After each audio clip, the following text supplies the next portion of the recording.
Mr. Speaker, the President of the United States.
you.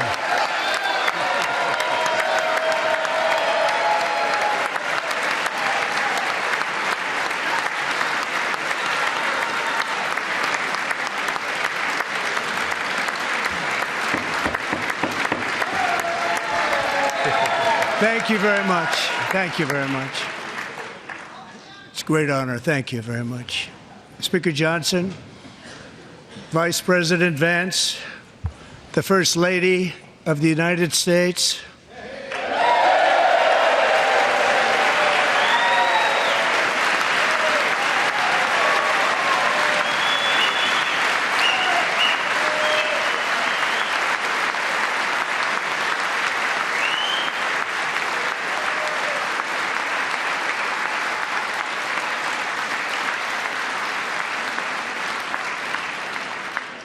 members of the United States Congress, thank you very much. And to my fellow citizens, America is back.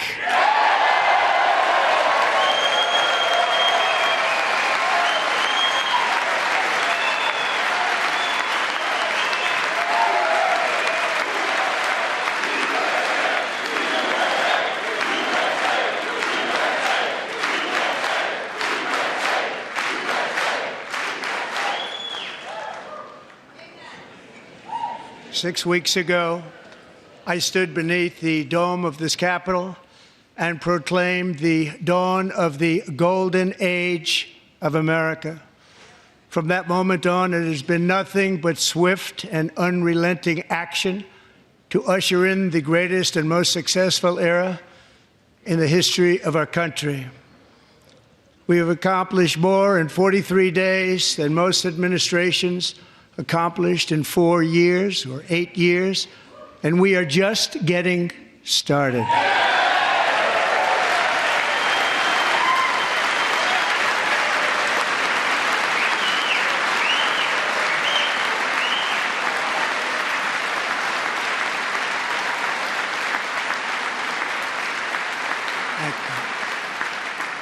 I return to this chamber tonight to report that America's momentum is back, our spirit is back, our pride is back, our confidence is back, and the American dream is surging bigger and better than ever before.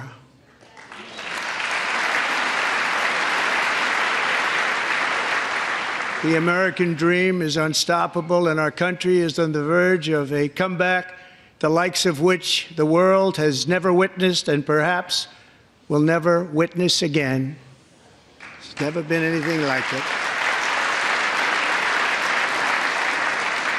The presidential election of November 5th was a mandate like has not been seen in many decades.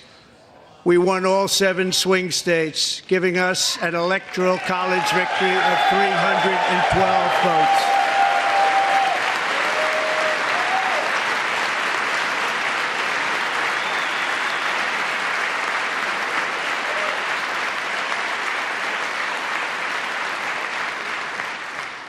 We won the popular vote by big numbers and won counties in our country.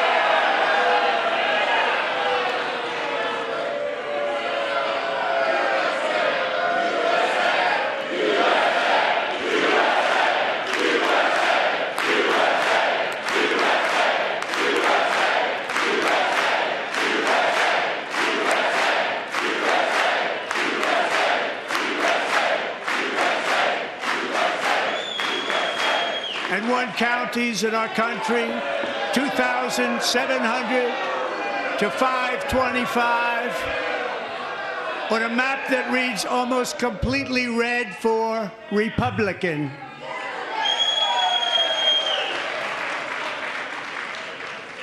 Now, for the first time in modern history, more Americans believe that our country is headed in the right direction than the wrong direction. In fact, it's an astonishing record, 27-point swing, the most ever.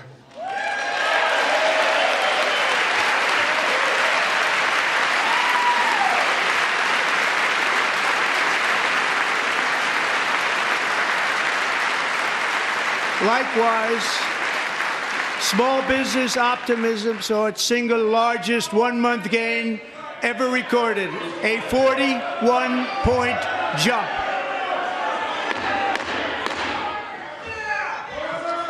Members are directed to uphold and maintain decorum in the House and to cease any further disruptions.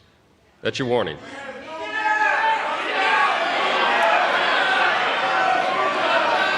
Members are engaging in willful and continuing breach of decorum, and the chair is prepared to direct the Sergeant-at-Arms to restore order to the joint session.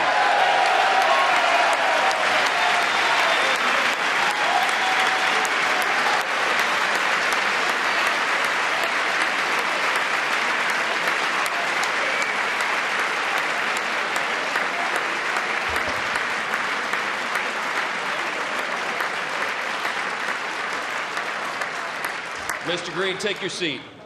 Take your seat, sir. Take your seat. Finding that members continue to engage in willful and concerted disruption of proper decorum, the chair now directs the Sergeant-at-Arms to restore order. Remove this gentleman from the chamber.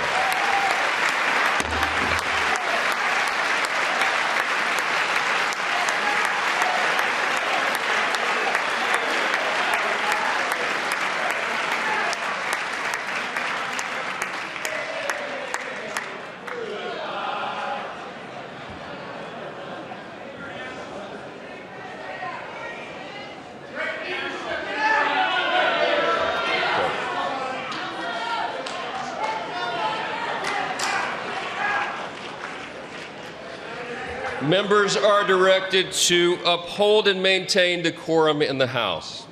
Mr. President, you continue. Thank you. Over the past 6 weeks, I have signed nearly 100 executive orders and taken more than 400 executive actions, a record to restore common sense, safety, optimism, and wealth all across our wonderful land. The people elected me to do the job, and I'm doing it.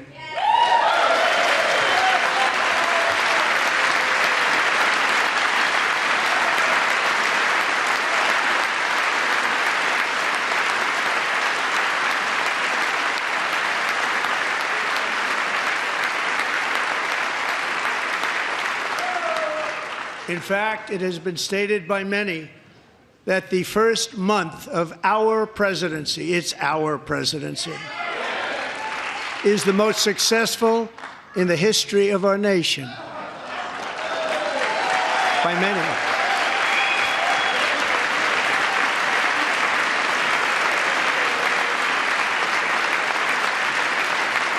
And what makes it even more impressive is that, do you know who number 2 is? George Washington. How about that? How about it? I don't know about that list, but we'll take it. Within hours of taking the oath of office, I declared a national emergency on our southern border, and I deployed the U.S. military and Border Patrol to repel the invasion of our country. And what a job they've done. As a result, illegal border crossings last month were by far the lowest ever recorded, ever.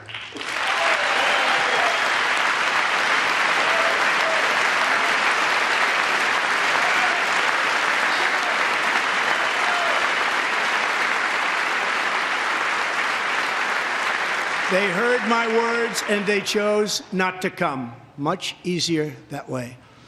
In comparison, under Joe Biden, the worst president in American history, there were hundreds of thousands of illegal crossings a month, and virtually all of them, including murderers, drug dealers, gang members, and people from mental institutions and insane asylums, were released into our country. Who would want to do that? This is my 5th such speech to Congress. And once again, I look at the Democrats in front of me, and I realize there is absolutely nothing I can say to make them happy or to make them stand or smile or applaud. Nothing I can do. I could find a cure to the most devastating disease, a disease that would wipe out entire nations, or announce the answers to the greatest economy in history, or the stoppage of crime to the lowest levels ever recorded. And these people sitting right here will not clap, will not stand, and certainly will not cheer for these astronomical achievements. They won't do it, no matter what. Five times I've been up here. It's very sad, and it just shouldn't be this way.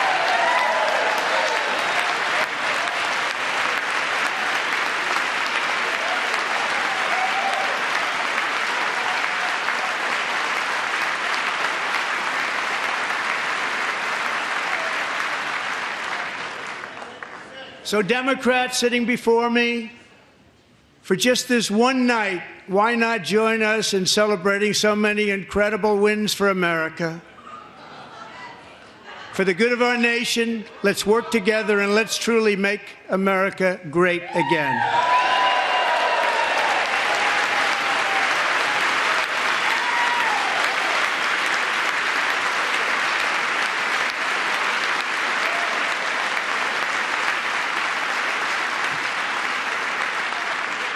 Every day, my administration is fighting to deliver the change America needs to bring a future that America deserves, and we're doing it. This is a time for big dreams and bold action. Upon taking office, I imposed an immediate freeze on all federal hiring, a freeze on all new federal regulations, and a freeze on all foreign aid.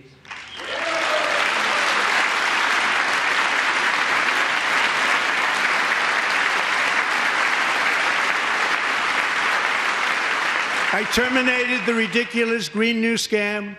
I withdrew from the unfair Paris Climate Accord, which was costing us trillions of dollars that other countries were not paying. I withdrew from the corrupt World Health Organization.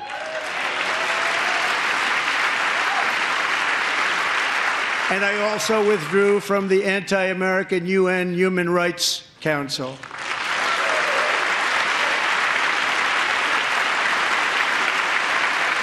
We ended all of Biden's environmental restrictions that were making our country far less safe and totally unaffordable. And importantly, we ended the last administration's insane electric vehicle mandate, saving our auto workers and companies from economic destruction.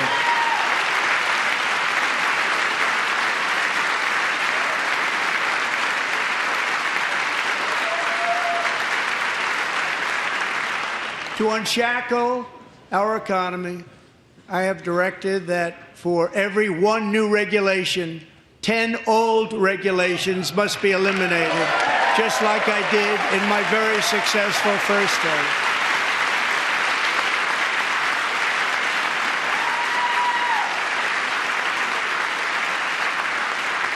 And in that first term, we set records on ending unnecessary rules and regulations like no other president had done before. We ordered all federal workers to return to the office. They will either show up for work in person or be removed from their job.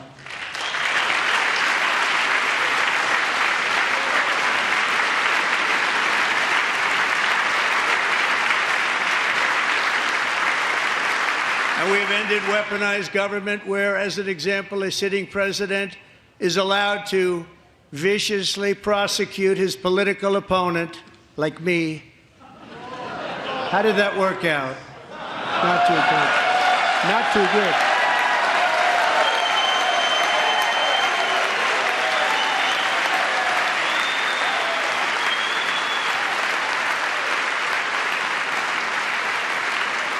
And I have stopped all government censorship and brought back free speech in America. It's back.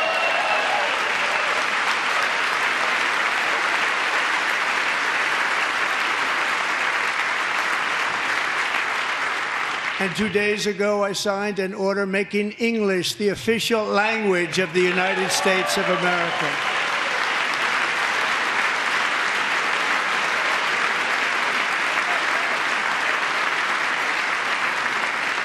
I renamed the Gulf of Mexico the Gulf of America.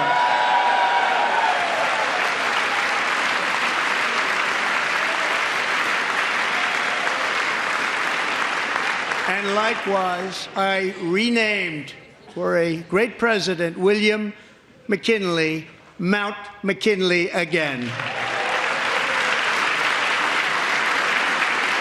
Beautiful Alaska. We love Alaska. We've ended the tyranny of so-called diversity, equity, and inclusion policies all across the entire federal government and indeed the private sector and our military. And our country will be woke no longer.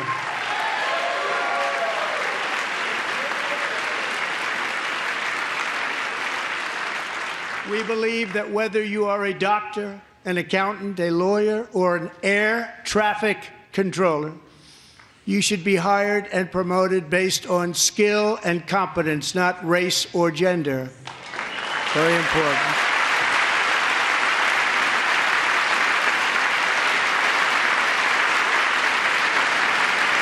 You should be hired based on merit. And the Supreme Court, in a brave and very powerful decision, has allowed us to do so. Thank you. Thank you very much. Thank you. We have removed the poison of critical race theory from our public schools, and I signed an order making it the official policy of the United States government that there are only two genders, male and female.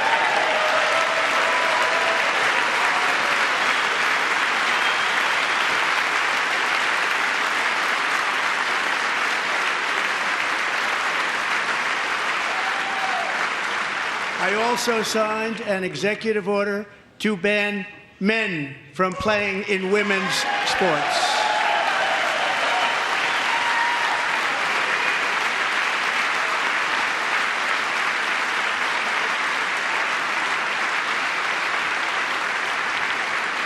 Three years ago, Peyton McNabb was an all-star high school athlete, one of the best, preparing for a future in college sports.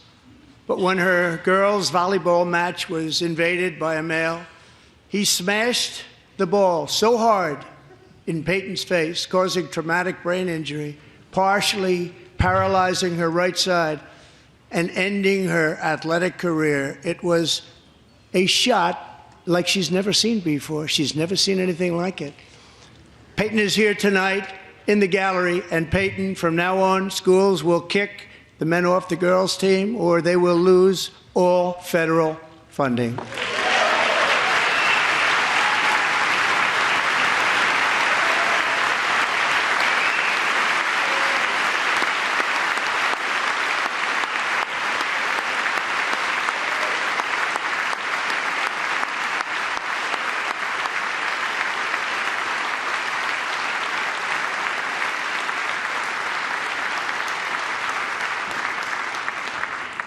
And if you really want to see numbers, just take a look at what happened in the women's boxing, weightlifting, track and field, swimming, or cycling, where a male recently finished a long-distance race 5 hours and 14 minutes ahead of a woman for a new record by 5 hours. Broke the record by 5 hours. It's demeaning for women, and it's very bad for our country. We're not going to put up with it any longer.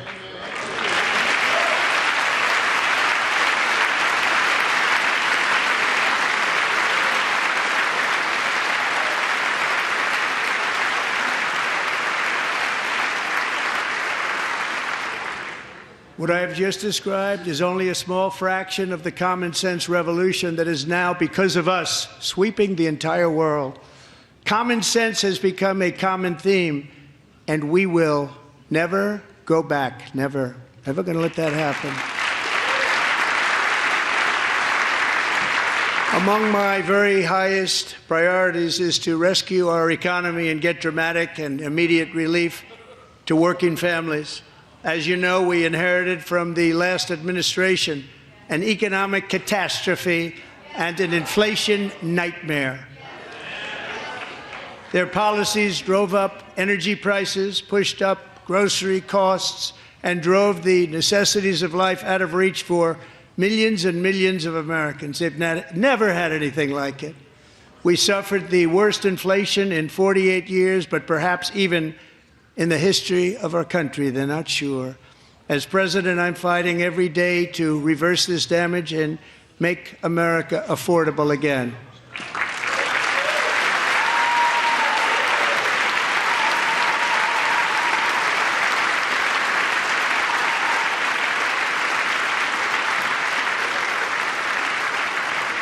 Joe Biden especially let the price of eggs get out of control. The egg price is out of control, and we're working hard to get it back down. Secretary, do a good job on that. You inherited a total mess from the previous administration. Do a good job.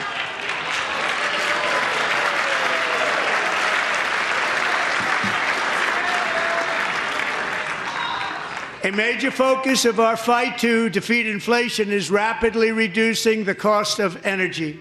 The previous administration cut the number of new oil and gas leases by 95%, slowed pipeline construction to a halt, and closed more than 100 power plants. We are opening up many of those power plants right now.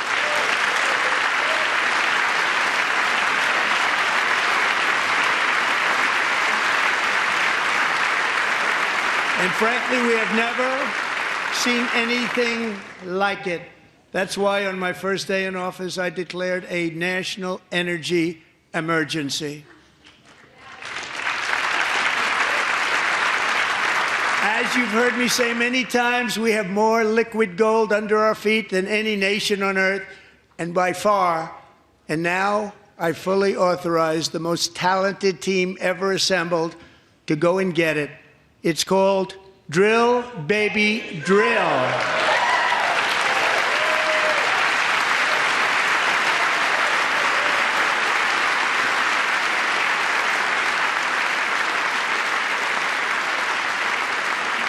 My administration is also working on a gigantic natural gas pipeline in Alaska, among the largest in the world, where Japan, South Korea, and other nations want to be our partner with investments of trillions of dollars each. There's never been anything like that one. It will be truly spectacular. It's all set to go. The permitting is gotten.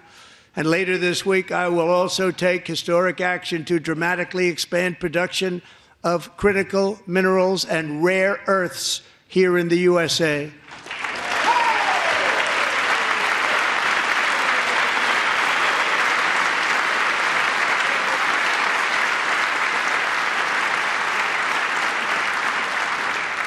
To further combat inflation, we will not only be reducing the cost of energy, but will be ending the flagrant waste of taxpayer dollars.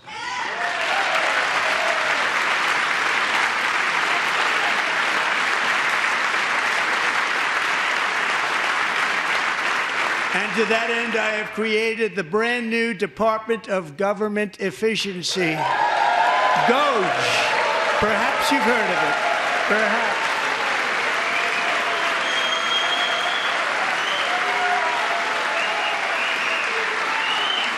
Which is headed by Elon Musk, who is in the gallery tonight.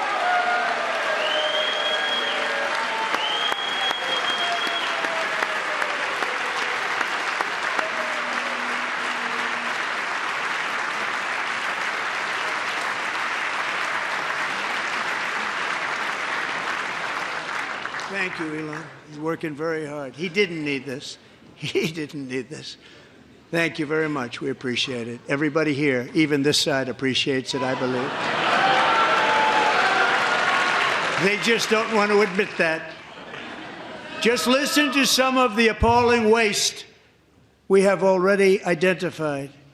$22 billion from HHS to provide free housing and cars for illegal aliens. $45 million for diversity, equity, and inclusion scholarships in Burma. $40 million to improve the social and economic inclusion of sedentary migrants. Nobody knows what that is. $8 $8 million to promote LGBTQI+ in the African nation of Lesotho, which nobody has ever heard of. $60 million for indigenous peoples and Afro-Colombian empowerment in Central America. $60 million. $8 million for making mice transgender. This is real. $32 million for a left-wing propaganda operation in Moldova.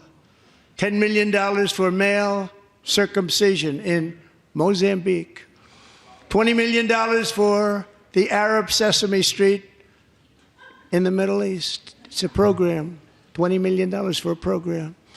$1.9 billion to recently created Decarbonization of Homes Committee, headed up, and we know she's involved. Just at the last moment, the money was passed over by a woman named Stacey Abrams. Have you ever heard of her? A $3.5 million consulting contract for lavish fish monitoring. $1.5 million for voter confidence in Liberia. $14 million for social cohesion in Mali. $59 million for illegal alien hotel rooms in New York City. He's a real estate developer. He's done very well. $250,000 to increase vegan local climate action innovation in Zambia. $42 million for social and behavior change in Uganda. $14 million for improving public procurement in Serbia. $47 million for improving learning outcomes in Asia. Asia's doing very well with learning. We know what we're doing. We should use it ourselves. And $101 million for DEI contracts at the Department of Education. The most ever paid, nothing even like it. Under the Trump administration, all of these scams, and they're far worse, but I didn't think it was appropriate to talk about them. They're so bad. Many more have been found out and exposed and swiftly terminated by a group of very intelligent, mostly young people, headed up by Elon, and we appreciate it. We found hundreds of billions of dollars of fraud.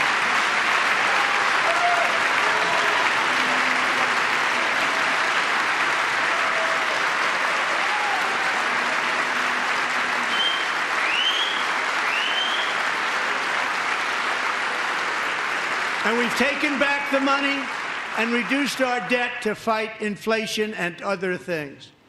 Taken back a lot of that money. We got it just in time. This is just the beginning. The Government Accountability Office, a federal government office, has estimated annual fraud of over $500 billion in our nation, and we are working very hard to stop it. We're going to. We're also identifying shocking levels of incompetence and probable fraud in the Social Security program for our seniors, and that our seniors and people that we love rely on. Believe it or not, government databases list 4.7 million Social Security members from people aged 100 to 109 years old. It lists 3.6 million people from ages 110 to 119. I don't know any of them. I know some people that are rather elderly, but not quite that elderly. 3.47 million people from ages 120 to 129. 3.9 million people from ages 130 to 139. 3.5 million people from ages 140 to 149.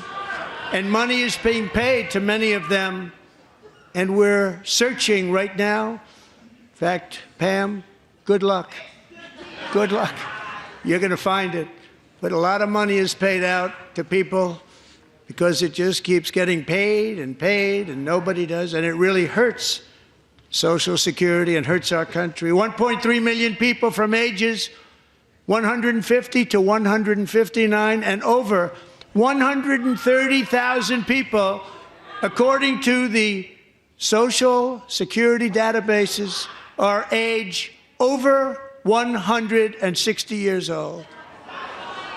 We have a healthier country than I thought, Bobby.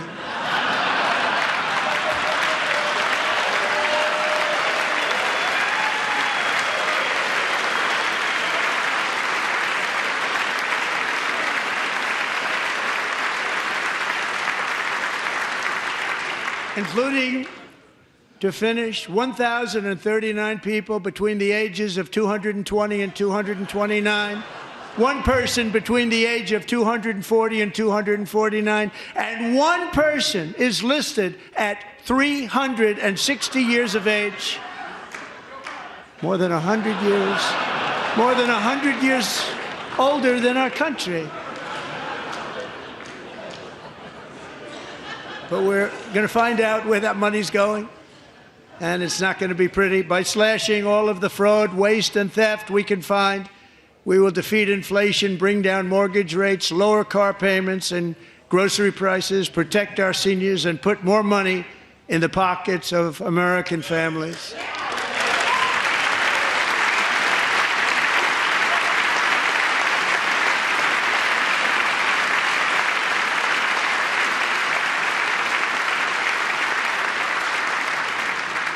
And today, interest rates took a beautiful drop, big, beautiful drop. It's about time.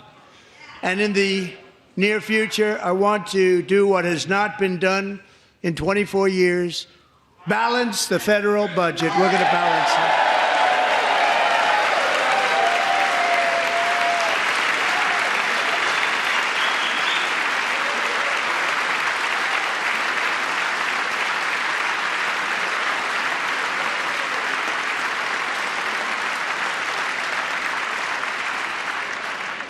With that goal in mind, we have developed in great detail what we are calling the Gold Card, which goes on sale very, very soon.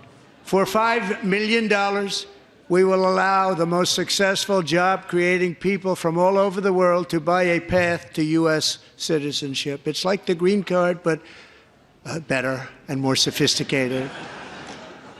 And these people will have to pay tax in our country.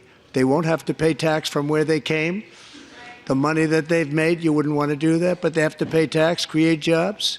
They'll also be taking people out of colleges and paying for them so that we can keep them in our country instead of having them being forced out. Number one, at the top school, as an example, being forced out and not being allowed to stay and create tremendous numbers of jobs and great success for a company out there. So while we take out the criminals, killers, traffickers, and child predators who are allowed to enter our country under the open border policy of these people, the Democrats, the Biden administration, the open border insane policies that you've allowed to destroy our country, we will now bring in brilliant, hardworking, job-creating people. They're going to pay a lot of money, and we're going to reduce our debt with that money.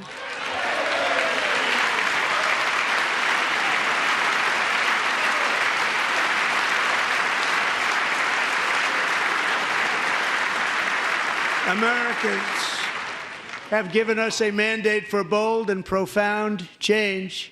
For nearly 100 years, the federal bureaucracy has grown until it has crushed our freedoms, ballooned our deficits, and held back America's potential in every possible way.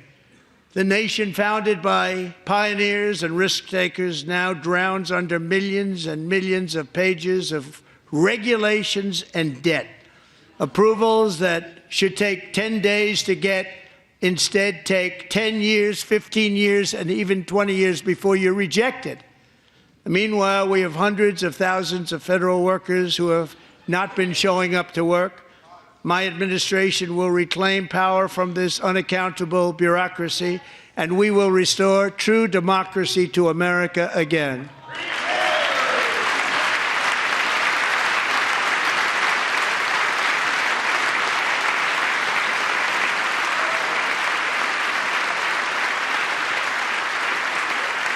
And any federal bureaucrat who resists this change will be removed from office immediately. Because we are draining the swamp. It's very simple. And the days of rule by unelected bureaucrats are over.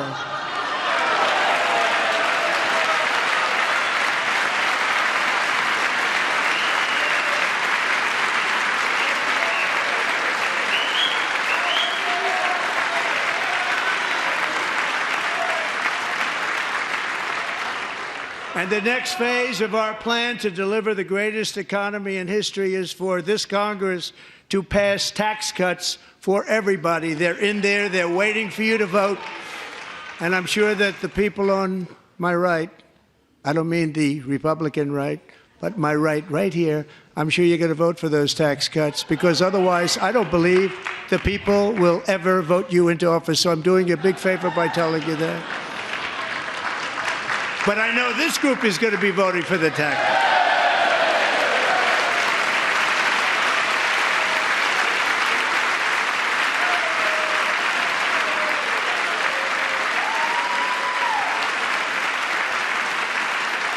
Thank you.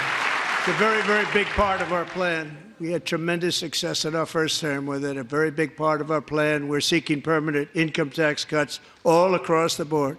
And to get urgently needed relief to Americans hit especially hard by inflation, I'm calling for no tax on tips, no tax on overtime, and no tax on Social Security benefits for our great seniors.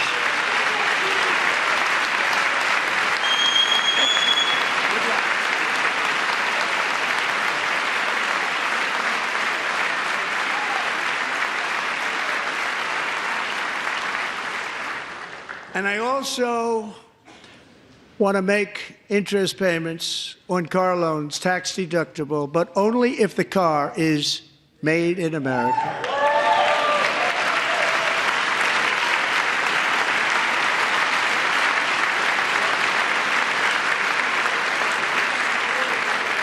And by the way, we're going to have growth in the auto industry like nobody's ever seen. Plants are opening up all over the place. Deals are being made. Never seen. That's a combination of the election win and tariffs. It's a beautiful word, isn't it? That, along with our other policies, will allow our auto industry to absolutely boom. It's going to boom. Spoke to the majors today, all three, the top people, and they're so excited. In fact, already numerous car companies have announced that they will be building massive automobile plants in America, with Honda just announcing a new plant in Indiana, one of the largest anywhere in the world.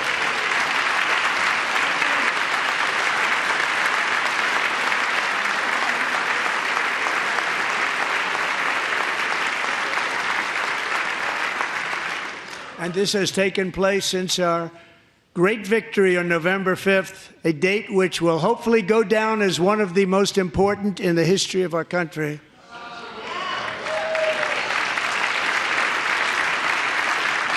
In addition, as part of our tax cuts, we want to cut taxes on domestic production and all manufacturing. And just as we did before, we will provide 100% expensing. It will be retroactive to January 20th, 2025. And it was one of the main reasons why our tax cuts were so successful in our first term, giving us the most successful economy in the history of our country. First term. We had a great first term.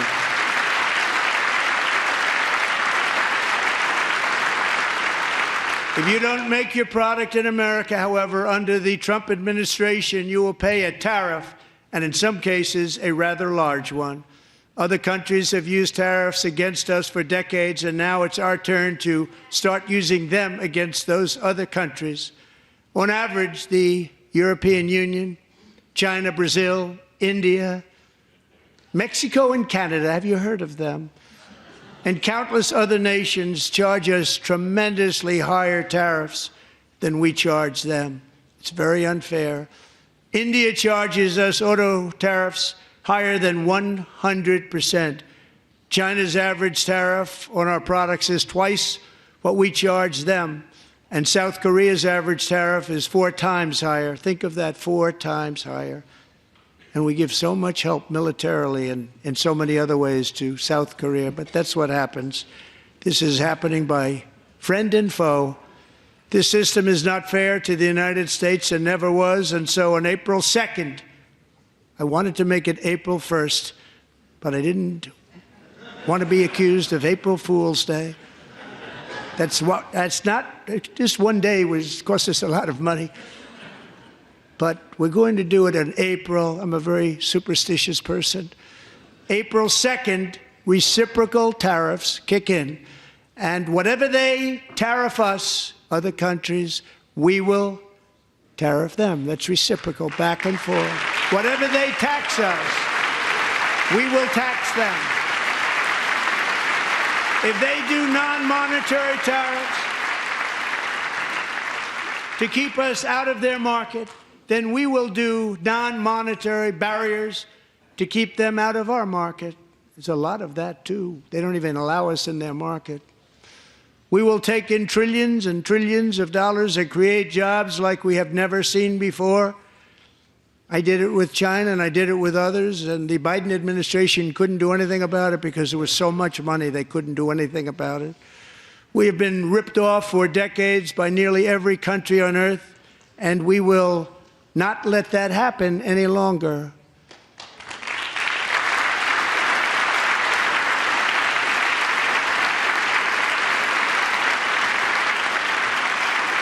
Much has been said over the last 3 months about Mexico and Canada, but we have very large deficits with both of them. But even more importantly, they've allowed fentanyl to come into our country at levels never seen before, killing hundreds of thousands of our citizens and many very young, beautiful people, destroying families. Nobody's ever seen anything like it. They are, in effect, receiving subsidies of hundreds of billions of dollars. We pay subsidies to Canada and to Mexico of hundreds of billions of dollars, and the United States will not be doing that any longer. We're not going to do it any longer.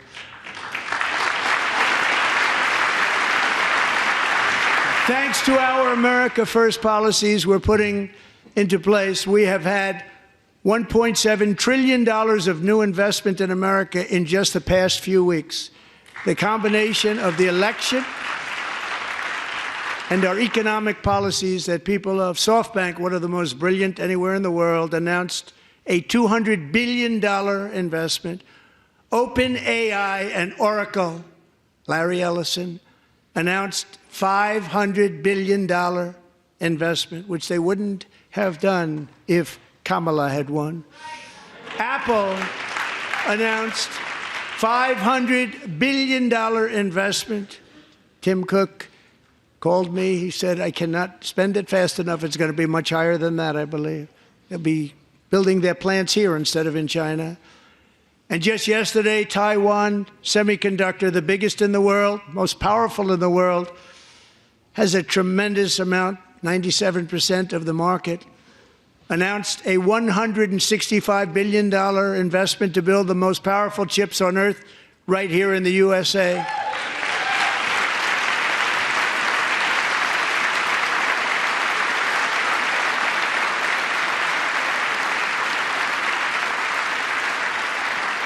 And we're not giving them any money. Your CHIPS Act is a horrible, horrible thing. We give hundreds of billions of dollars, and it doesn't mean a thing. They take our money and they don't spend it.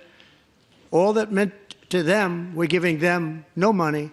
All that was important to them was they didn't want to pay the tariffs, so they came and they're building, and many other companies are coming. We don't have to give them money. We just want to protect our businesses and our people, and they will come because they won't have to pay tariffs if they build in America. So it's very amazing. You should get rid of the CHIP Act, and whatever's left over, Mr. Speaker, you should use it to reduce debt or any other reason you want to.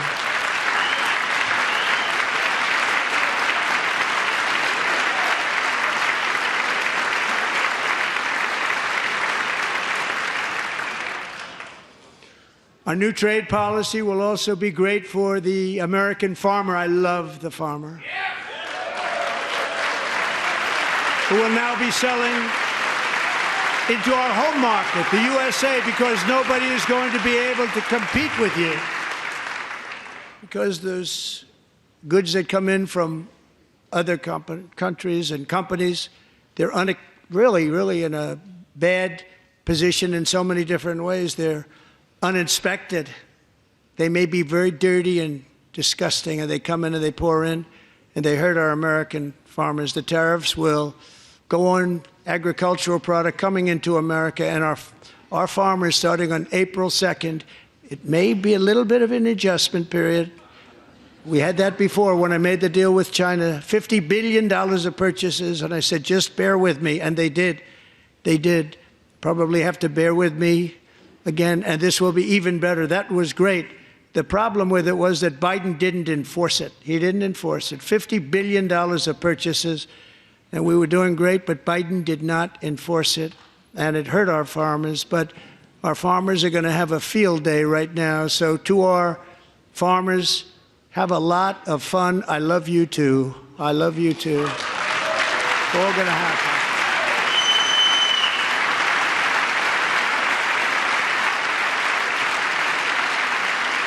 And I have also imposed a 25% tariff on foreign aluminum, copper, lumber, and steel, because if we don't have, as an example, steel and lots of other things, we don't have a military, and frankly, we just won't have a country very long. Here today is a proud American steelworker, fantastic person from Decatur, Alabama, Jeff Denard.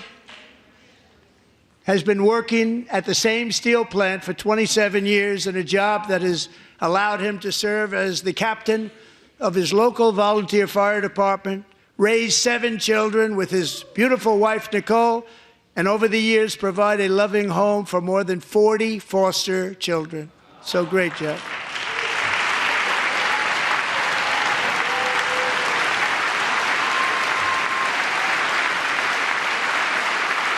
Thank you, Jeff. Thank you, Jeff.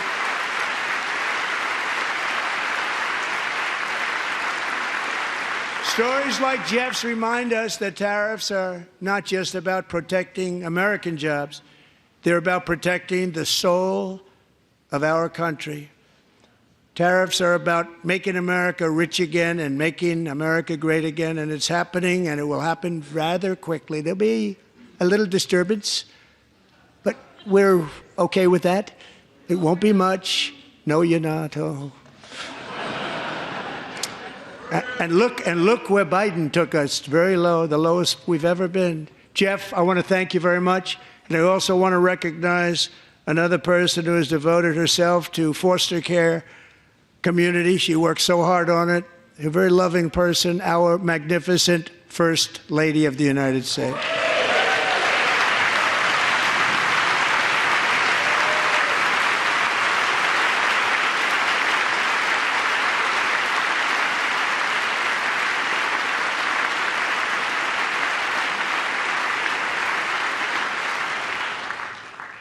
Melania's work has yielded incredible results, helping prepare our nation's future leaders as they enter the workforce. Our First Lady is joined by 2 impressive young women, very impressive. Haley Ferguson, who benefited from the First Lady's Fostering the Future initiative and is poised to complete her education and become a teacher. And Elliston Berry, who became a victim of an illicit deepfake image produced by a peer.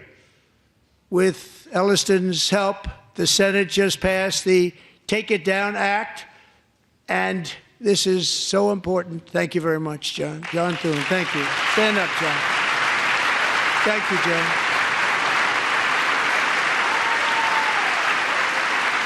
Thank you all very much.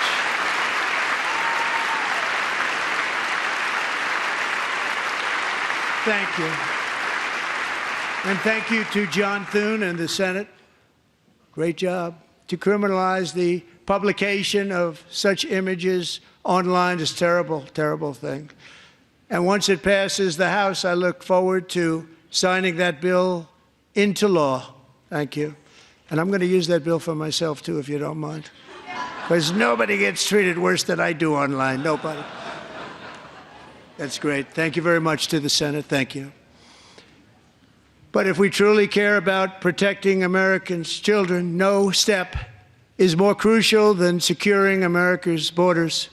Over the past 4 years, 21 million people poured into the United States. Many of them were murderers, human traffickers, gang members, and other criminals from the streets of dangerous cities all throughout the world. Because of Joe Biden's insane and very dangerous open border policies, they are now strongly embedded in our country, but we are getting them out and getting them out fast.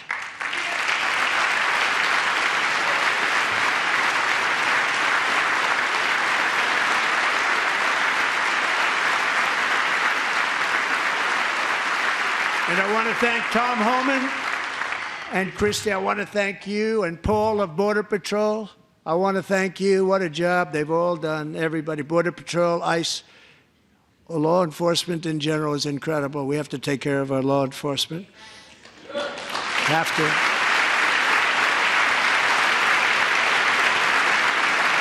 Last year,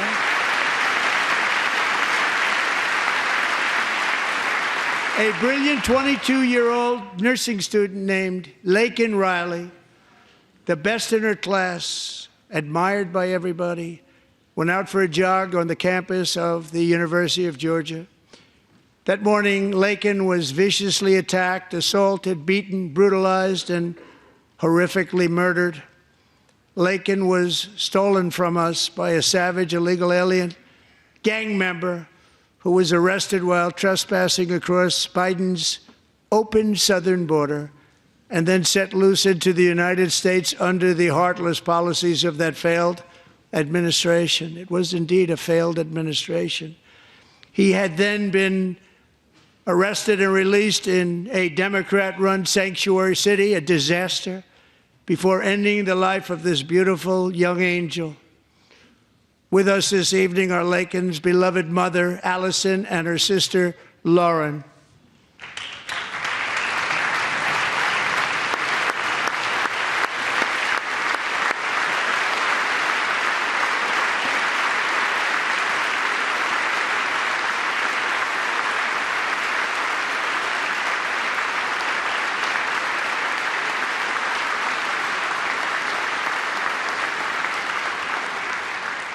Last year, I told Laken's grieving parents that we would ensure their daughter would not have died in vain.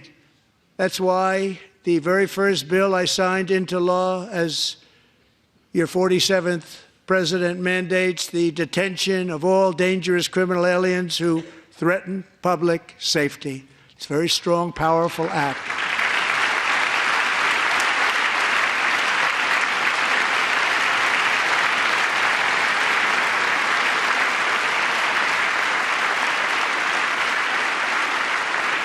It's called the Laken-Riley Act. So Allison and Lauren, America will never, ever forget our beautiful Laken Hope Riley.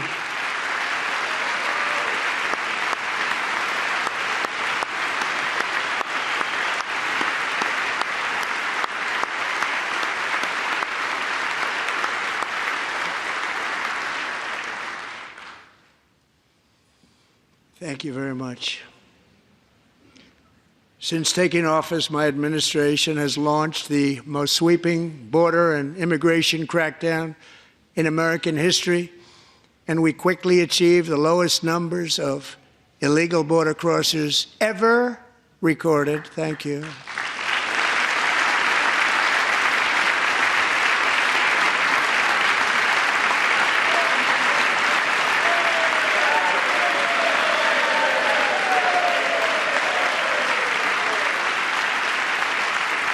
The media and our friends in the Democrat Party kept saying we needed new legislation, we must have legislation to secure the border.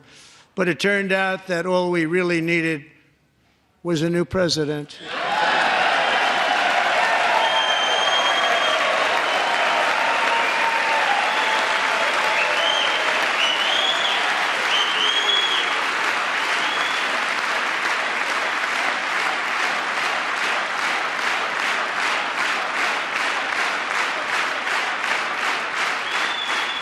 Thank you. Joe Biden didn't just open our borders, he flew illegal aliens over them to overwhelm our schools, hospitals, and communities throughout the country. Entire towns like Aurora, Colorado, and Springfield, Ohio, buckled under the weight of the migrant occupation and corruption like nobody's ever seen before. Beautiful towns destroyed. Now, just as I promised in my inaugural address, we are achieving the great liberation of America.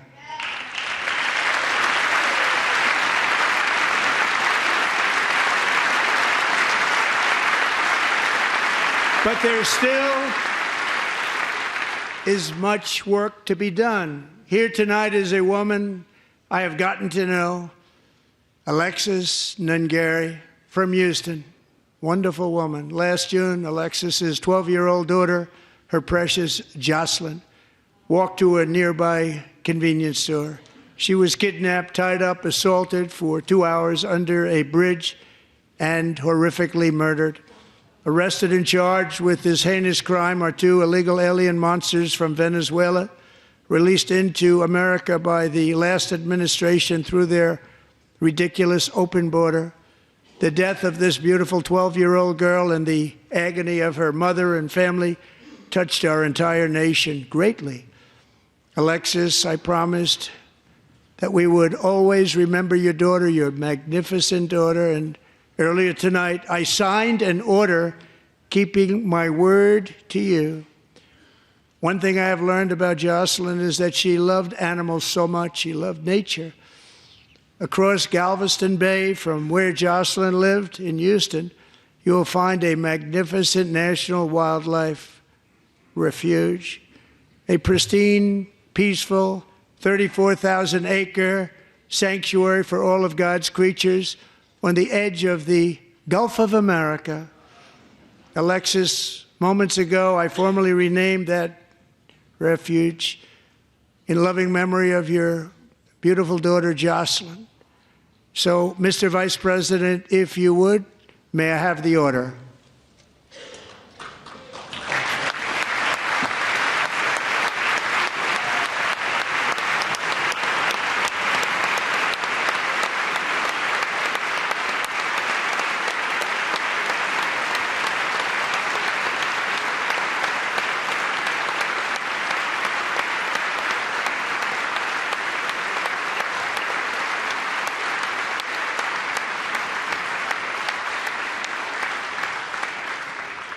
Thank you very much.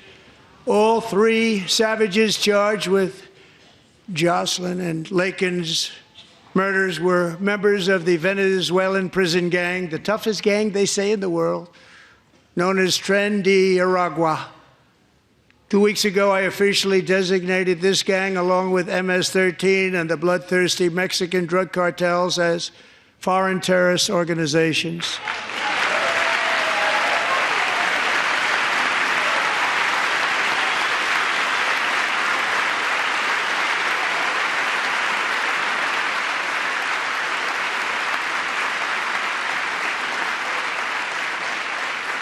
They are now officially in the same category as ISIS, and that's not good for them.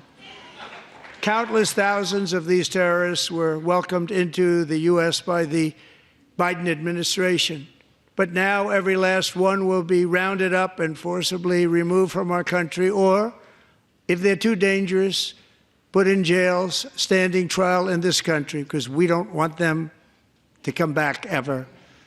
With us this evening is a warrior on the front lines of that battle, Border Patrol Agent Roberto Ortiz. Great guy.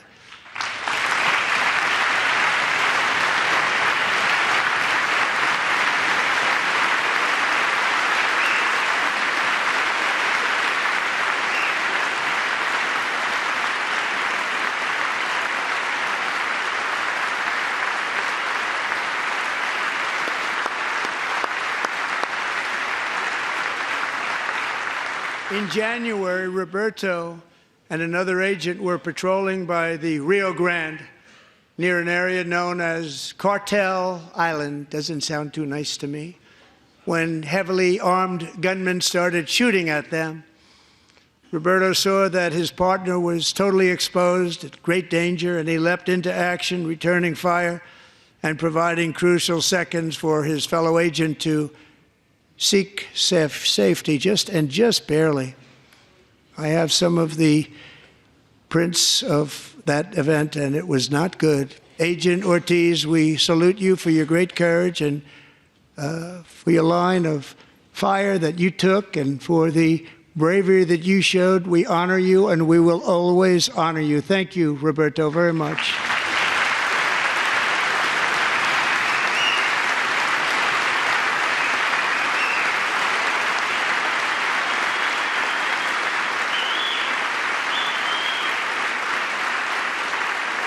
Thank you, Roberto. And I actually got to know him on my many calls to the border. He's a great gentleman. The territory to the immediate south of our border is now dominated entirely by criminal cartels that murder, rape, torture, and exercise total control. They have total control over a whole nation, posing a grave threat to our national security. The cartels are waging war on America, and it's time for America to wage war on the cartels, which we are doing.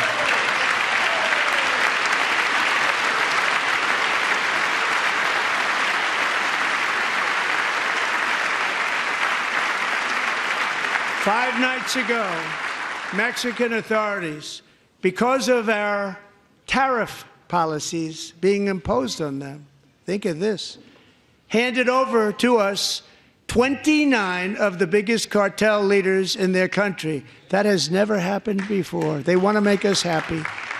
First time ever. But we need Mexico and Canada to do much more than they've done, and they have to stop the fentanyl and drugs pouring into the USA. They're going to stop it. I have sent Congress a detailed funding request laying out exactly how we will eliminate these threats to protect our homeland and complete the largest deportation operation in American history, larger even than current record holder President Dwight D. Eisenhower, a moderate man, but someone who believed very strongly in borders. Americans expect Congress to send me this funding without delay so I can sign it into law. So, Mr. Speaker, John Thune, both of you, I hope you're going to be able to do that, Mr. Speaker. Thank you. Mr. Leader, thank you. Thank you very much. And let's get it to me. I'll sign it so fast, you won't even believe it.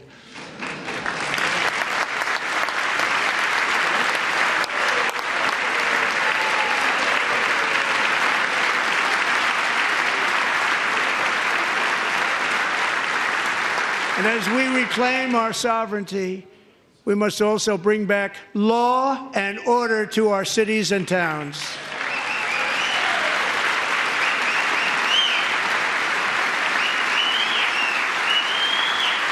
In recent years, our justice system has been turned upside down by radical left lunatics. Many jurisdictions virtually ceased enforcing the law against dangerous repeat offenders while weaponizing law enforcement against political opponents like me. My administration has acted swiftly and decisively to restore fair, equal, and impartial justice under the constitutional rule of law, starting at the FBI and the DOJ. Pam, good luck. Cash, wherever you may be, good luck. Good luck. Pam Bondi. Good luck. So important. Going to do a great job. Cash, thank you. Thank you, Cash.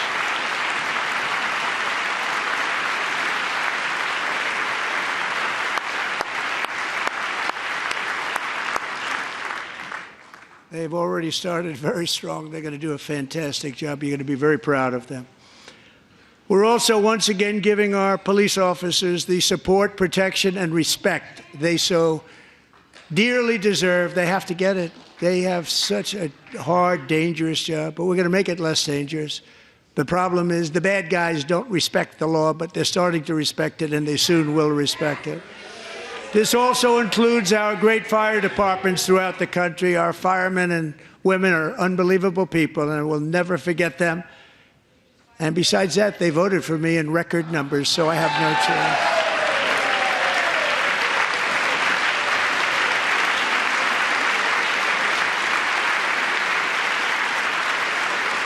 One year ago this month, 31-year-old New York police officer Jonathan Diller, unbelievably wonderful person and a great officer, was gunned down at a traffic stop on Long Island. I went to his funeral. The vicious criminal charged with his murder had 21 prior arrests, and they were rough arrests, too. He was a real bad one. The thug in the seat next to him had 14 prior arrests and went by the name of Killer. He was Killer. He killed other people, they say, a lot of them. I attended Officer Diller's service, and when I met his wife and one-year-old son, Ryan, it was very inspirational, actually. His widow's name is Stephanie, and she is here tonight. Stephanie, thank you very much, Stephanie. Thank you very much.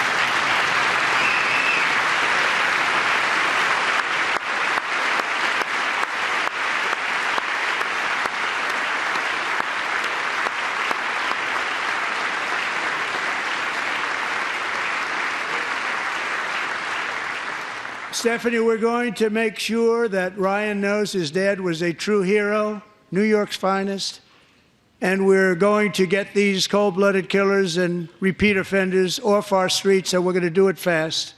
Got to stop it. They get out with 28 arrests. They push people into subway trains. They hit people over the head, back of the head with baseball bats. We got to get them out of here. I've already signed an executive order requiring a mandatory death penalty for anyone who murders a police officer, and tonight I'm asking Congress to pass that policy into permanent law.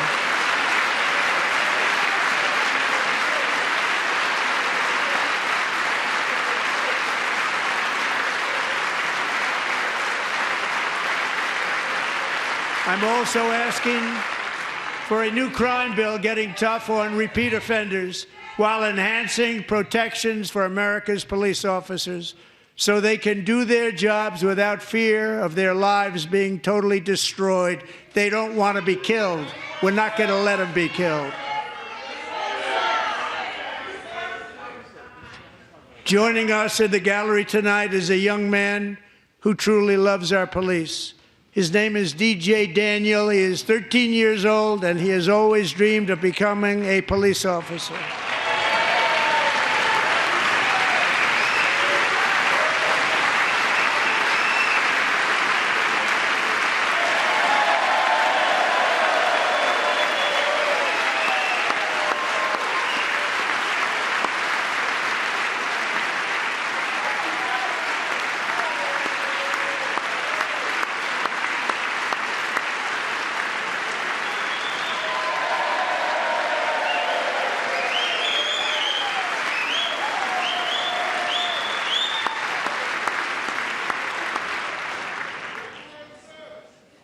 But in 2018, DJ was diagnosed with brain cancer.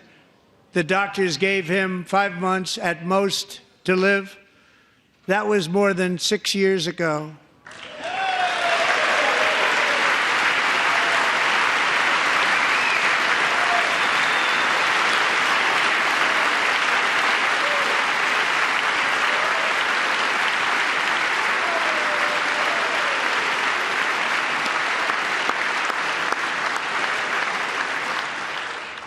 Since that time, DJ and his dad have been on a quest to make his dream come true, and DJ has been sworn in as an honorary law enforcement officer, actually a number of times. The police love him, the police departments love him. And tonight, DJ, we're going to do you the biggest honor of them all. I am asking our new Secret Service Director, Sean Curran, to officially make you an agent of the United States Secret Service.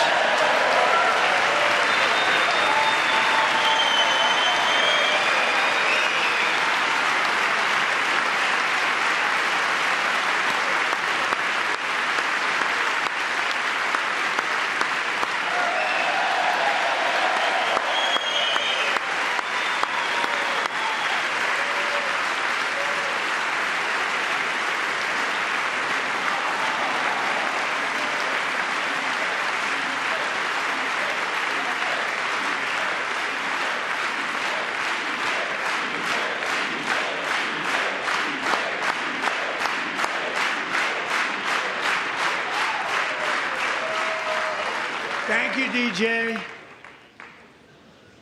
DJ's doctors believe his cancer likely came from a chemical he was exposed to when he was younger. Since 1975, rates of child cancer have increased by more than 40%. Reversing this trend is one of the top priorities for our new presidential commission to make America healthy again, chaired by our new Secretary of Health and Human Services, Robert F. Kennedy, Jr.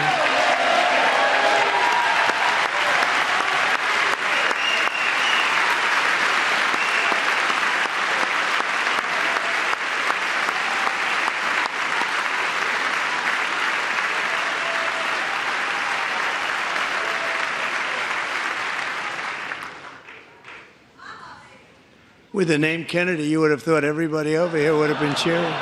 How quickly they forget. Our goal is to get toxins out of our environment, poisons out of our food supply, and keep our children healthy and strong. As an example, not long ago, and you can't even believe these numbers, 1 in 10,000 children had autism, 1 in 10,000.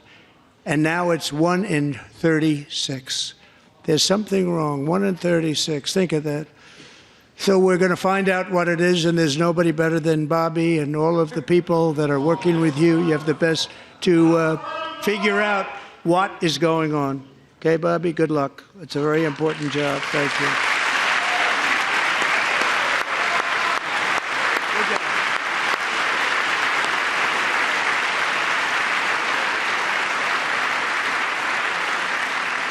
Thank you. My administration is also working to protect our children from toxic ideologies in our schools. A few years ago, January Littlejohn and her husband discovered that their daughter's school had secretly socially transitioned their 13-year-old little girl. Teachers and administrators conspired to deceive January and her husband while encouraging her daughter to use a new name and pronouns. They, them pronoun, actually, all without telling January, who is here tonight and is now a courageous advocate against this form of child abuse. January, thank you. Thank you. Thank you very much.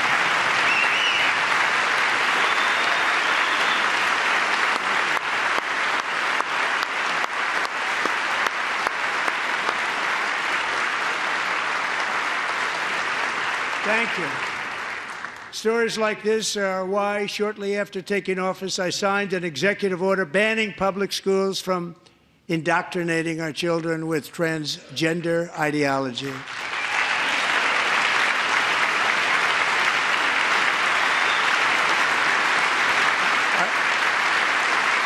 I also signed an order to cut off all taxpayer funding to any institution that engages in the sexual mutilation of our youth.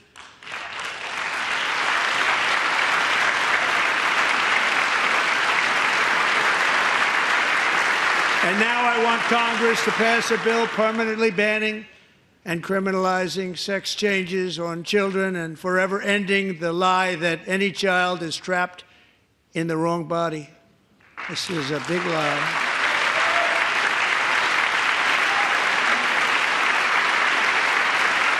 And our message to every child in America is that you are perfect exactly the way God made you.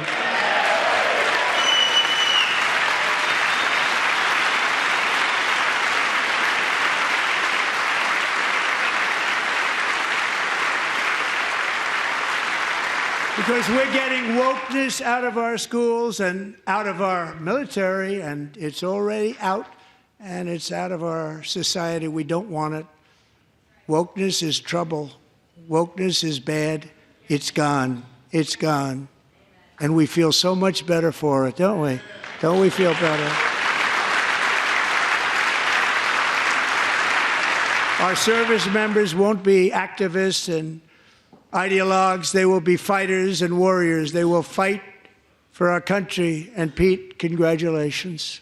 Secretary of Defense, congratulations.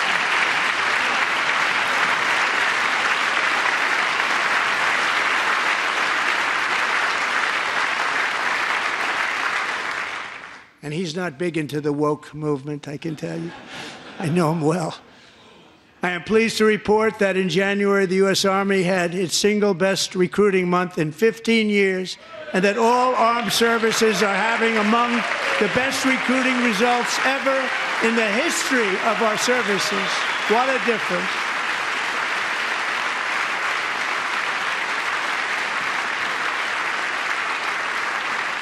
And you know, it was just a few months ago where the results were exactly the opposite. We couldn't recruit anywhere. We couldn't recruit.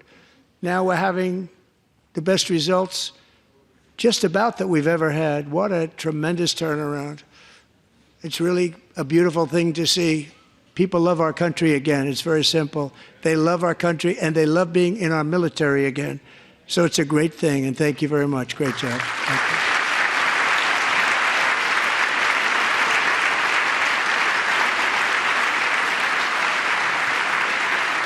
We're joined tonight by a young man, Jason Hartley, who knows the weight of that call of duty. Jason's father, grandfather, and great-grandfather all wore the uniform. Jason tragically lost his dad, who was also a Los Angeles County Sheriff's deputy when he was just a boy, and now he wants to carry on the family legacy of service. Jason is a senior in high school, a six-letter varsity athlete, a really good athlete, they say, a brilliant student with a 4.46, that's good, GPA. And his greatest dream is to attend the U.S. Military Academy at West Point.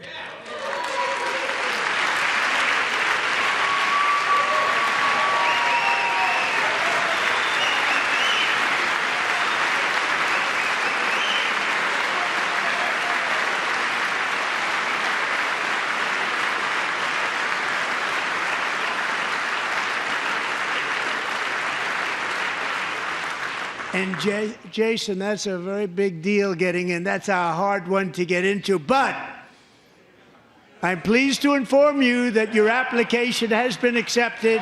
You will soon be joining the Corps of Cadets.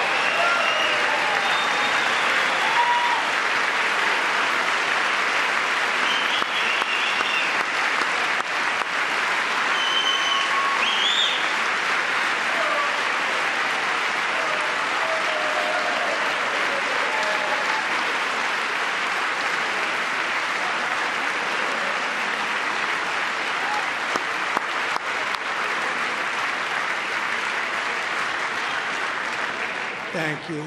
Jason, you're going to be on the long gray line, Jason. As Commander-in-Chief, my focus is on building the most powerful military of the future.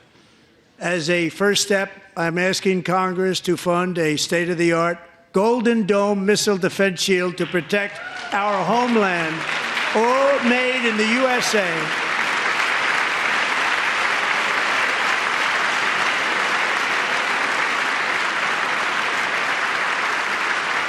And Ronald Reagan wanted to do it long ago, but the technology just wasn't there, not even close. But now we have the technology. It's incredible, actually. And other places, they have it. Israel has it. Other places have it. And the United States should have it too, right, Tim, right? They should have it too. So I want to thank you. But it's a very, very important. This is a very dangerous world. We should have it. We want to be protected, and we're going to protect our citizens like never before. To boost our defense industrial base, we are also going to resurrect the American shipbuilding industry, including commercial shipbuilding and military shipbuilding.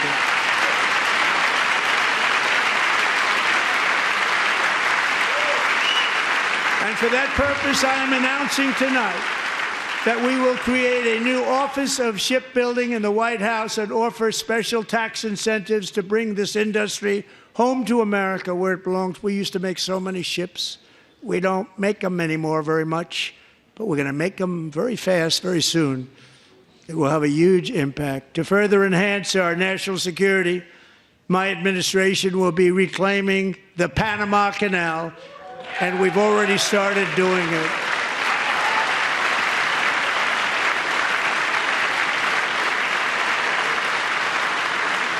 Just today, a large American company announced they are buying both ports around the Panama Canal and lots of other things having to do with the Panama Canal and a couple of other canals.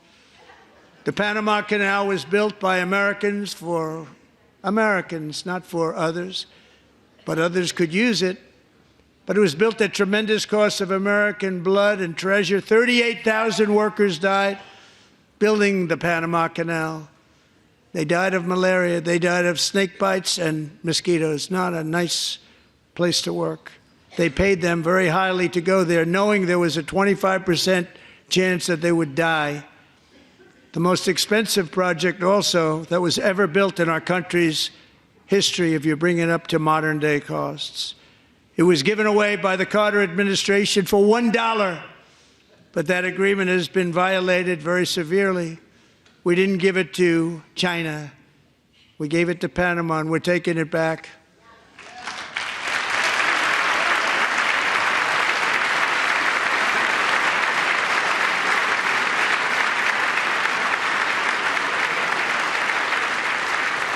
And we have Marco Rubio in charge. Good luck, Marco. Now, we know who to blame if anything goes wrong. Marco's been amazing, and he's going to do a great job. Think of it. He got 100 votes. You know, he was approved with actually 99, but the 100th was this gentleman, and I feel very certain. So let's assume he got 100 votes. And I'm either very, very happy about that or I'm very concerned about it. But he's already proven. I mean, he's a great gentleman. He's respected by everybody, and we appreciate you voting for Marco. He's going to do a fantastic job. Thank you. Thank you. He's doing a great job. Great job. And I also have a message tonight for the incredible people of Greenland. We strongly support your right to determine your own future.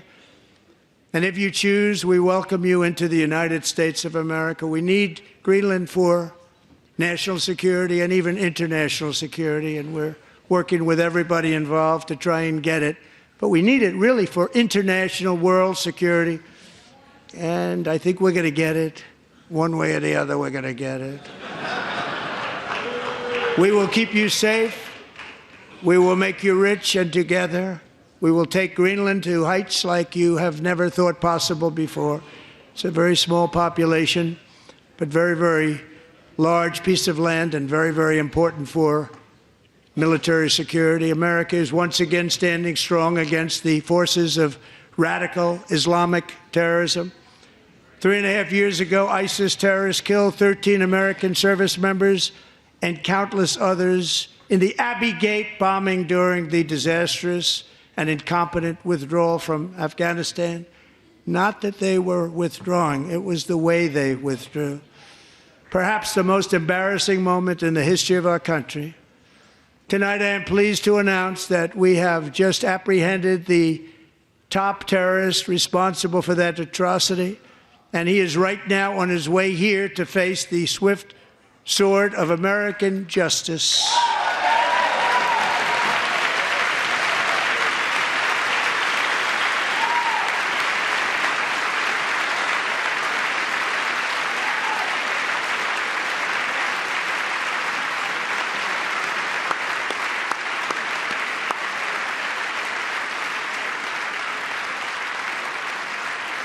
And I want to thank especially the government of Pakistan for helping arrest this monster.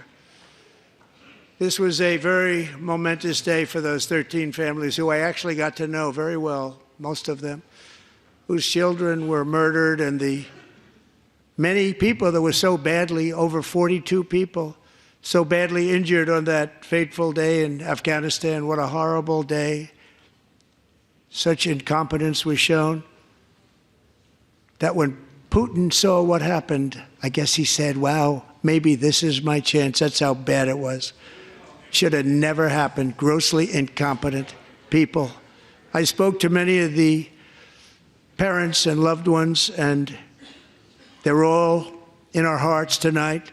Just spoke to them on the phone. We had a big call every one of them called, and everybody was on the line, and they did nothing but cry with happiness. They were very happy, as happy as you can be under those circumstances. Their child, brother, sister, son, daughter was killed for no reason whatsoever.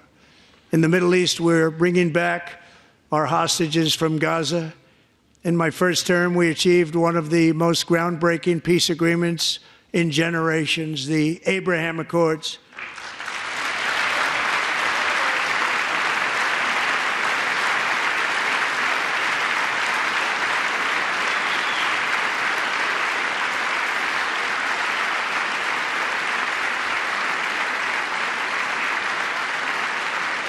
And now we're going to build on that foundation to create a more peaceful and prosperous future for the entire region. A lot of things are happening in the Middle East. People have been talking about that so much lately with everything going on with Ukraine and Russia.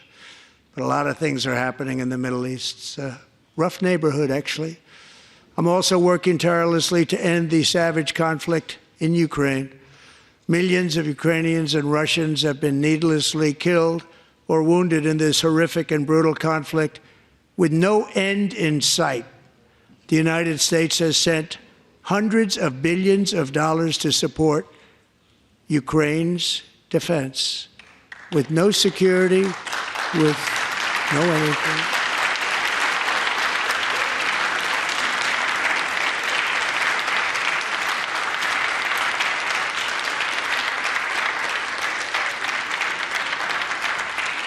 Do you want to keep it going for another 5 years? Yeah, you would say Pocahontas says yes.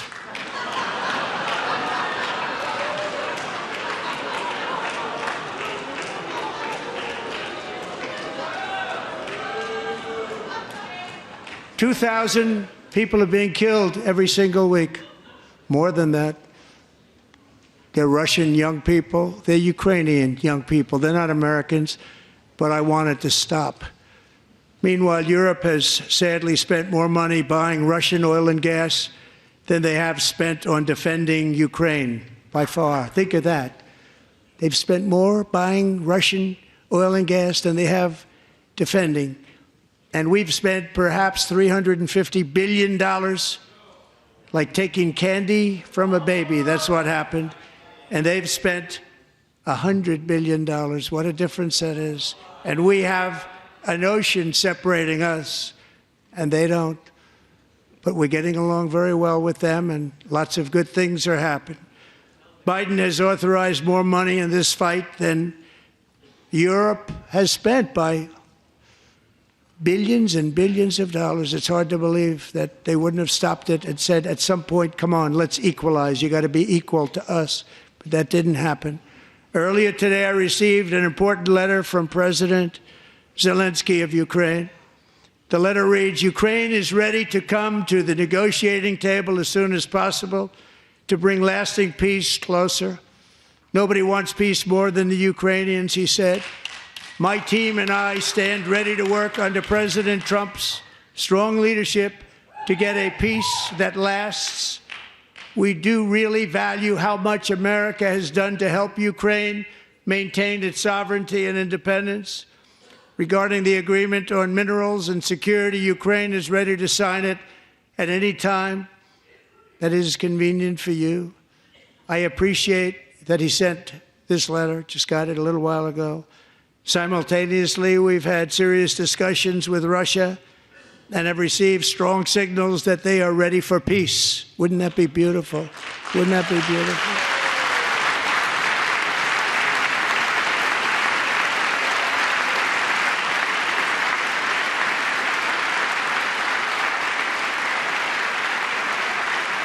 Wouldn't that be beautiful?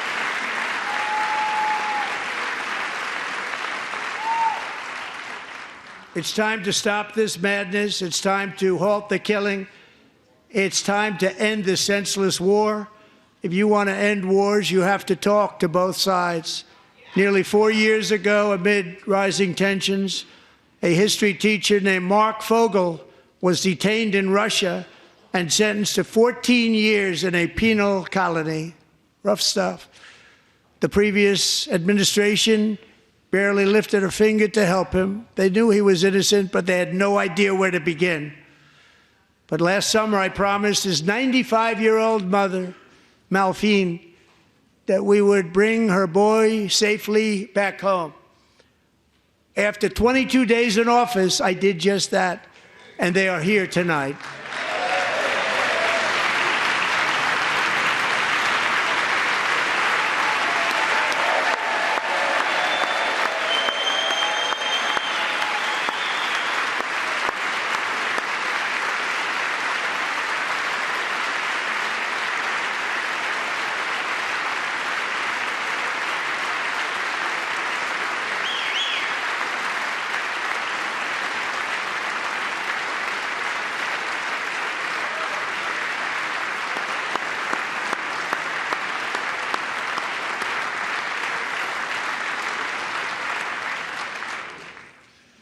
To Mark and his great mom, we are delighted to have you safe and sound and with us. As fate would have it, Mark Fogel was born in a small rural town in Butler, Pennsylvania. Have you heard of it? Where his mother has lived for the past 78 years. I just happened to go there last July 13th for a rally. That was not pleasant. And that is where I met his beautiful mom right before I walked onto that stage. And I told her I would not forget what she said about her son. And I never did I? Never forgot. Less than 10 minutes later, at that same rally, gunfire rang out, and a sick and deranged assassin unloaded 8 bullets from his sniper's perch into a crowd of many thousands of people. My life was saved by a fraction of an inch, but some were not so lucky. Corey Comparator was a firefighter, a veteran, a Christian, a husband, a devoted father, and above all, a protector. When the sound of gunshots pierced the air, it was a horrible sound. Corey knew instantly what it was and what to do. He threw himself on top of his wife and daughters and shielded them from the bullets with his own body. Corey was hit really hard. You know the story from there. He sacrificed his life to save theirs. 2 others, very fine people, were also seriously hit. But thankfully, with the help of 2 great country doctors, we thought they were gone and they were saved. So those doctors had great talent. We're joined by Corey's wife, Helen, who was his high school sweetheart, and their 2 beloved daughters, Allison and Kaylee. Thank you.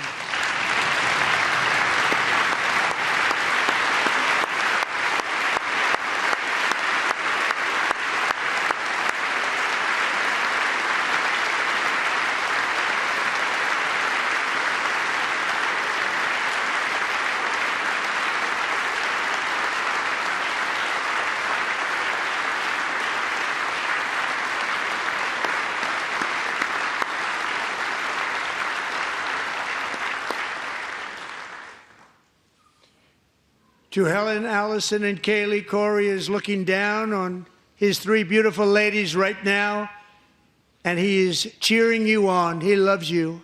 He is cheering you on. Corey was taken from us much too soon, but his destiny was to leave us all with a shining example of the selfless devotion of a true American patriot. It was love like Corey's that built our country, and it's love like Corey's that is going to make our country more majestic than ever before. I believe that my life was saved that day in Butler for a very good reason. I was saved by God to make America great again. I believe that. Thank you.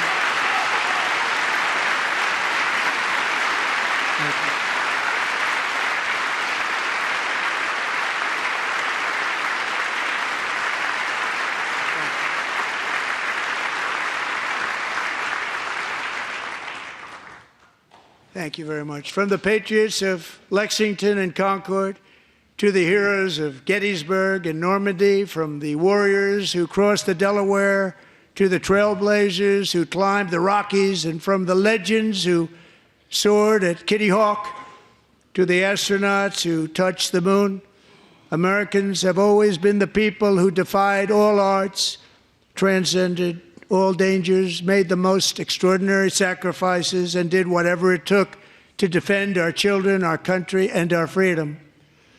And as we have seen in this chamber tonight, that same strength, faith, love, and spirit is still alive and thriving in the hearts of the American people. Despite the best efforts of those who would try to censor us, silence us, break us, destroy us, Americans are today a proud, free, sovereign, and independent nation that will always be free, and we will fight for it till death. We will never let anything happen to our beloved country, because we are a country of doers, dreamers, fighters, and survivors. Our ancestors crossed a vast ocean, strode into the unknown wilderness, and carved their fortunes from the rock and soil of a perilous and very dangerous frontier. They chased our destiny across a boundless continent. They built the railroads, laid the highways, and graced the world with American marvels like the Empire State Building, the mighty Hoover Dam, and the towering Golden Gate Bridge. They lit the world with electricity, broke free of the force of gravity, fired up the engines of American industry, vanquished the communists, fascists, and Marxists all over the world, and gave us countless modern wonders sculptured out of iron, glass, and steel. We stand on the shoulders of these pioneers who won and built the modern age, these workers who poured their sweat into the skylines of our cities, these warriors who shed their blood on fields of battle and gave everything they had for our rights and for our freedom. Now it is our time to take up the righteous cause of American liberty, and it is our turn to take America's destiny into our own hands and begin the most thrilling days in the history of our country. This will be our greatest era. With God's help, over the next 4 years, we are going to lead this nation even higher, and we are going to forge the freest, most advanced, most dynamic, and most dominant civilization ever to exist on the face of this earth. We are going to create the highest quality of life, build the safest and wealthiest and healthiest and most vital communities anywhere in the world. We are going to conquer the vast frontiers of science, and we are going to lead humanity into space and plant the American flag on the planet Mars and even far beyond.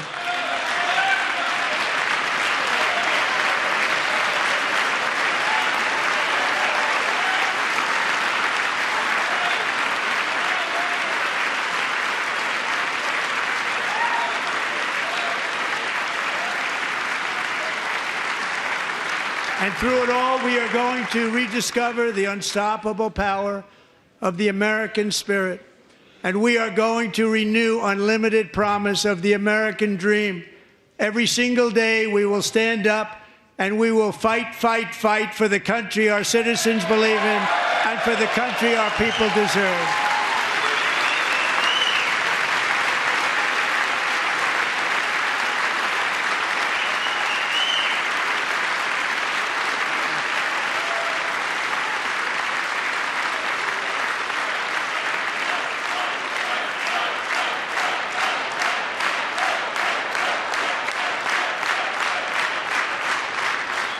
My fellow Americans, get ready for an incredible future, because the golden age of America has only just begun. It will be like nothing that has ever been seen before. Thank you, God bless you, and God bless America.